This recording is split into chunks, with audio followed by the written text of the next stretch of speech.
Breaking news చూస్తున్నాం. Mangalagiri TDP central office పై దాడి కేసులో వైసీపీ నేతల గుండెల్లో రైళ్లు పరుగెత్తున్నాయి. నిన్న హైకోర్టులో బెయిల్ పిటిషన్లను కొట్టివేయడంతో పార్టీ నేతలను అరెస్టు భయం వెంటాడుతుంది. ఈ క్రమంలో నిన్న మధ్యాహ్నం నుంచి ఎక్కడికక్కడ వైసీపీ నేతలు అజ్ఞాతంలోకి వెళ్లిపోయారు. ముఖ్యంగా ఈ కేసులో కీలక నిందితులుగా ఉన్న లేళ్ల అప్పిరెడ్డి, దేవినేని అవినాష్, తలసిల రఘురాం కనిపించడం లేదు. కాటు ఇదే కేసులో ఆంధ్రప్రదేశ్ నుంచి పారిపోయి హైదరాబాద్ లో తలదాచుకుంటున్న మాజీ ఎంపీ నందిగం సురేష్ ను పోలీసులు అరెస్టు చేశారు. మరోవైపు విజయవాడ డిప్యూటీ మేయర్ భర్త శ్రీనివాస్ రెడ్డిని సైతం పోలీసులు అరెస్టు చేశారు. మిగిలిన నిందితుల కోసం గుంటూరు, బాపట్ల, పల్నాడు జిల్లాల పోలీసులతో కలిపి 15 బృందాలను ఏర్పాటు చేశారు.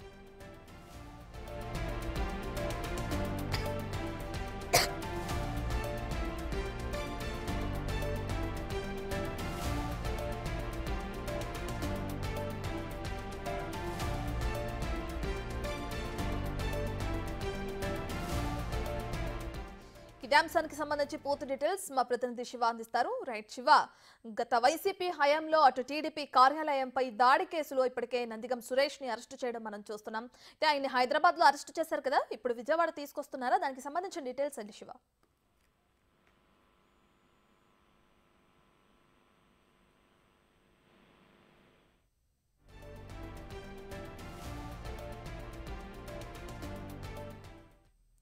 రైట్, గత వైసీపీ హయాంలో అటు టీడీపీ కార్యాలయంపై దాడి కేసులో ఇప్పటికే పలువురిని అరెస్టు చేయడానికి పోలీసులు సన్నాహాలు సిద్ధం చేస్తున్నారు. అయితే దీనికి సంబంధించి నిన్న హైకోర్టులో బెయిల్ పిటిషన్లను కూడా కొట్టివేసింది.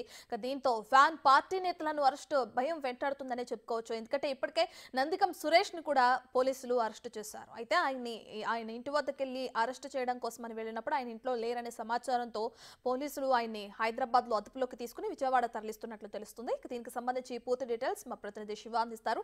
రైట్ శివ, నందిగం సురేష్ అరెస్ట్ కి సంబంధించిన డీటెయిల్స్ ఏంటి?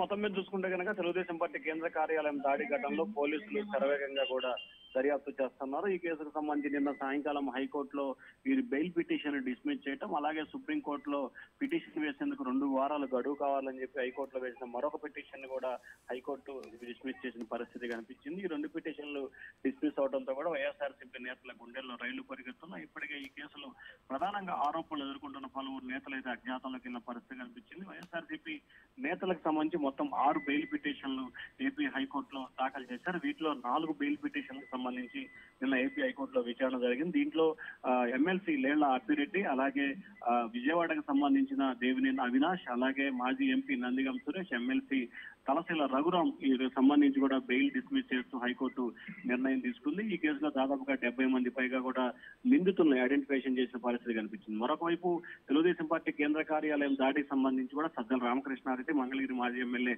ఆళ్ల రామకృష్ణారెడ్డి సైతం కూడా ముందస్తు బెయిల్ పిటిషన్ దాఖలు చేశారు. ఆ బెయిల్ పిటిషన్ కూడా ఇవాళ విచారణకు వచ్చే అవకాశం కనిపిస్తుంది. మరొక వైపు హైకోర్టు బెయిల్ పిటిషన్ డిస్మిస్ చేసిన నేపథ్యంలో పోలీసులు దర్యాప్తును వేగవంతం చేశారు. మొత్తం గుంటూరు, పల్నాడు, బాపట్ల 3 జిల్లాలు కలిసిన పోలీసులు 15 మందితో ప్రత్యేక బృందాలుగా ఏర్పడి బాపట్ల, హైదరాబాదు, కర్ణాటకలో ప్రాంతాల్లో కూడా గాలింపు చర్యలు చేపట్టారు. ఇప్పటికే హైదరాబాద్ లో మాదాపూర్ ఒక ప్రైవేట్ గెస్ట్ హౌస్ లో తలదాచుకున్న మాజీ ఎంపీ నందిగం సురేష్ ను మంగళగిరి రూరల్ పోలీసులు నిన్న అర్ధరాత్రి సమయంలో అరెస్ట్ చేశారు. అతన్ని కొద్దిసేపటి క్రితం మంగళగిరి రూరల్ పోలీస్ స్టేషన్ కి తీసుకురావడం జరిగింది. మరికొద్దిసేపట్లోనే మంగళగిరి కోర్టులో నందిగం సురేష్ ని పోలీసులు హాజరుపరచబోతున్నారు. అలాగే Vijayawada municipal corporation deputy mayor అవుతూ శైలజారెడ్డి భర్త శ్రీనివాస్ రెడ్డిని కూడా పోలీసులు అయితే అరెస్ట్ చేసి మంగళగిరి పోలీస్ స్టేషన్ కు తరలించారు. ఈ కేసులో మిగిలిన వారి కోసం లేళ్ల అప్పిరెడ్డి, అలాగే దేవినేని అవినాష్, తలసిల రఘురాం కోసం ప్రత్యేక బృందాలుగా గాలింపు చర్యలు కొనసాగుతా ఉన్నాయి. రత్న.